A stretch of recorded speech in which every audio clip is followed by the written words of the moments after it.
Die Roten aus Hannover treffen auf die Roten von der Insel.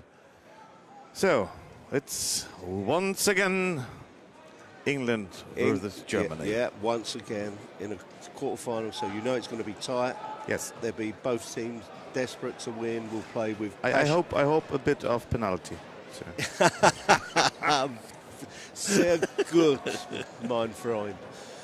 Yeah, it always tight. And the greatest respect to two great football nations, and you produce young players always. Manchester United, great club. I'm a big fan of them as people, as a club. Their ethos is just spot on. Real class acts. And I've been really interested in the young boy McCormack, who's not on at the moment. He's the youngest player here, who's done really, really well. Absolutely, for a young man. Yes. And then Hanover, well, always there or thereabouts in this tournament. Every year they're very close, or they're there. So this is going to be a real tight. A good pass. Yeah, very good. It's pity he got it stuck under his feet, because they could have progressed up. So let's see. But it'll be close. Jetzt kommt er rein, über den haben wir gerade gesprochen, über den jungen Mann, jüngster Spieler des Turniers. Ihm wird eine riesen Zukunft vorausgesagt. Spieler mit der Nummer 2, Ruffy McCormack ist das, englischer U15-Nationalspieler, jetzt hier gerade am Ball. Technisch wahnsinnig stark. Technique is fantastic. It's amazing. It's super. And the way he brings it up on the bottom of his foot, people would never coach that years ago, but he's so comfortable and it works on this surface for him.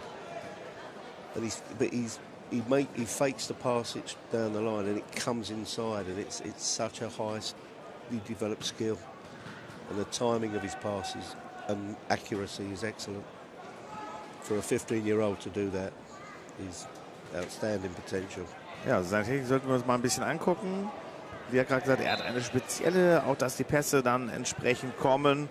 Funktioniert bei Vier nicht. Für ihn läuft das super und deswegen sollten wir da unbedingt den Blick drauf werfen. Und auf der anderen Seite haben wir natürlich auch Hannover 96 mit sehr starken Spielern. They are also very strong players on the other side. Oh, without a doubt. All of them, there we go. All of them are technically correct. They're very strong, very athletic, work hard, organised, all know each other's role. And what German teams will have over English teams is we do not play indoors. We don't have anything like that in England. And I think it's clubs like Manchester and ourselves who travel to Europe to play in these tournaments because, and I remember saying it in a meeting at Fulham many years ago when I said, we need to go to these indoor tournaments at all ages. They said, well, what for? I said, because one, you learn to win, you learn how not to lose, you're under pressure, you've got a crowd. And by the way, how many World Cups have Germany won? How many World Cups have England won? So, but it's correct. Yeah. If you want to teach... So we won the World Cup, we have to play more indoor now. Oh, yes. Ja, er hat gerade gesagt, das haben sie in England nicht. Sie spielen halt immer draußen. Er hat damals schon gesagt, vor langer Zeit, wir müssen nach Deutschland, wir müssen diese Indoor, die Hallenturniere spielen. Da haben sie gesagt, warum? Naja, weil du das nicht hast, weil du technisch dich weiterentwickeln kannst, weil du den Druck da hast, weil du einfach ganz viel lernen kannst. Und als Beweis für seine These hat er gefragt, wie viel Weltmeisterschaften Deutschland gewonnen hat und wie viel England. Also wir haben die Lösung für unsere Misere. Ab jetzt spielt die Nationalelf erstmal Hallenturniere, bis es geht! Tor für 96! 1:0. Great strike.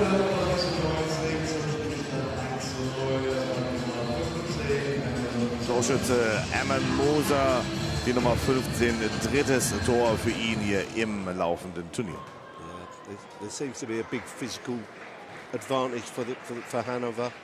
Great strike. It's moved as well. It seemed to move. But coming back to my point, and I made a joke of it to have an impact, and it's true. These boys from the age of 10 and 11, they learn how to manage a game, as opposed to being all the good skills. And I quite like it when they lose and they cry and they get upset, and you think, yeah, that's what you should be like that. If you're going to be a professional footballer, you're going to be a professional footballer, these are the things you need to do. You know, in England, the focus is always on development. But you're developing boys to have a career. And to have a career, you need to have some success. Ja, also er hat gerade gesagt, es geht natürlich immer um Entwicklung, aber du musst die Jungs, damit sie erfolgreich werden, auch genau das bringen. Und ein Punkt, den hat er vorhin genannt, ist halt, dass du in der Halle natürlich auch gewinnen kannst. Dafür spielt man sowas. Aktuell sieht es für Manchester nicht so aus. So, now it's Hannover who's one in front. Yeah. But I know it's a long time, and it's Manchester United.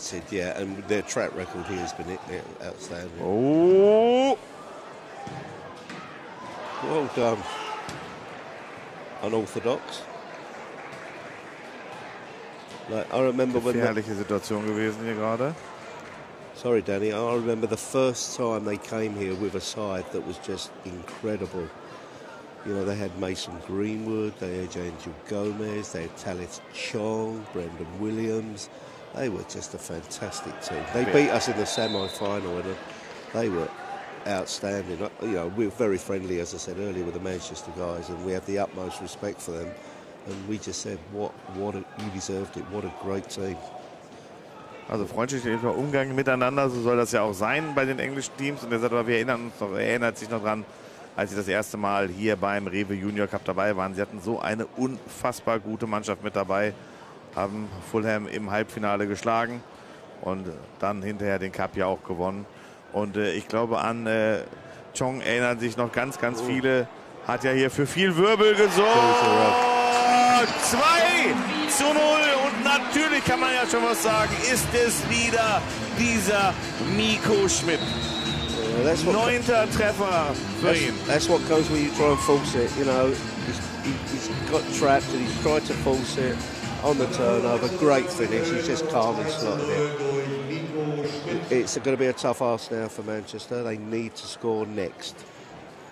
If Hannover score next, you know, I think it's inevitable. But Manchester really need to score the next goal and shift the momentum. Ist der Weg für Manchester United hier im Viertelfinale schon zu Ende? Sind es Niedersachsen, die einziehen ins zweite Halbfinale? Wir werden es wissen in knapp 5 Minuten. Aber jetzt muss auf jeden Fall was von Manchester kommen, damit es noch weitergehen kann. 2:0 liegen sie gerade hinten. Dass sie Tore schießen können, das wissen wir. Sie haben Zachary Baumann dabei, sie haben Jim dabei, sie haben James Scanlon dabei, Gibraltar U21. Also, they've got very good players who can score. Absolutely, and never write them out. You know, if it gets to Fergie time, you know, they always score late goals. They're a team, they will not give up. They'll keep going and keep going. And it can shift them, because the natural thing for Hannover then to do is to defend, to protect what they've got. And it could get a bit squeaky bum time, as we call it in England, you know.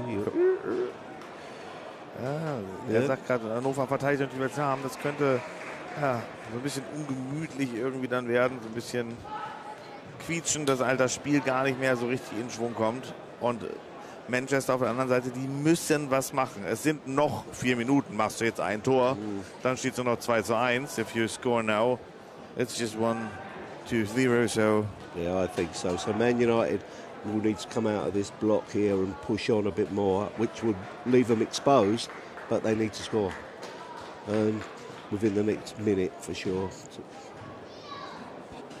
Ja, Abstimmungsprobleme da. 1-2. Das ist ja wieder McCormack. 96 lässt sie kommen. Kein Problem mehr für Colin Sterner. You see the difference in physique, you know, McCormack and the Hannover goalkeeper.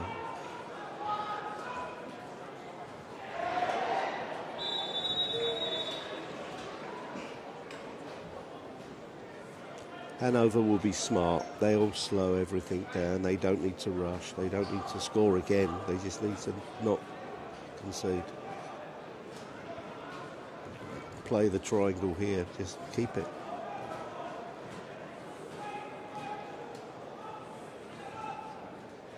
Hannover macht das gut.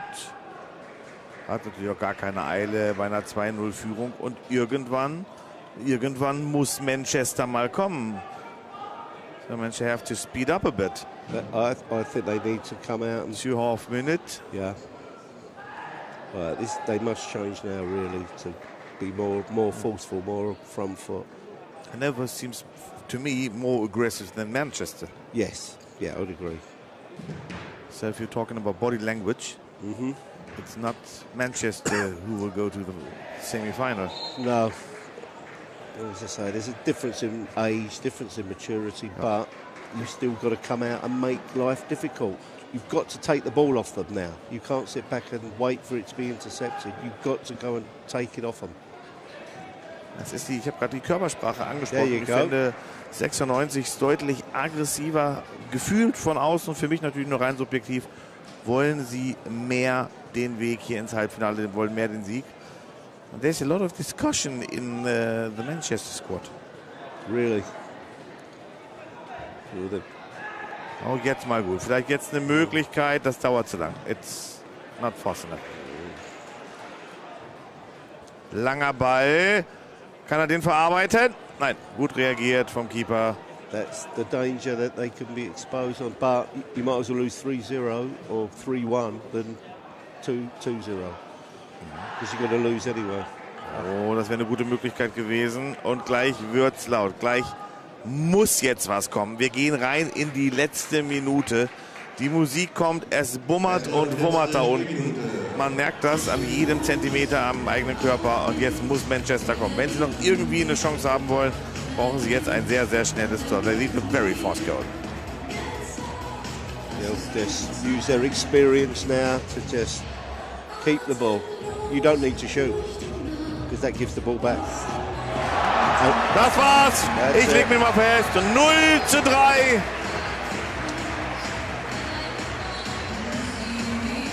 Gut gemacht von 96.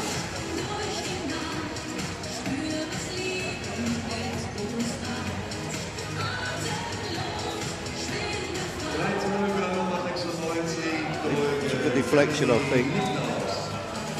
Und auch der Anschlusstreffer, Jeremy Niklaus war das gerade. Manchester verkürzt auf 1:3, aber es sind nur noch ein paar Sekunden, nur noch 7 Sekunden. Das wird nichts mehr. Laufen wir an gegen den Torwart. That's it. Aus und vorbei. Zachary Baumann hat nochmal getroffen auf das 1:3. Manchester United ist ausgeschieden.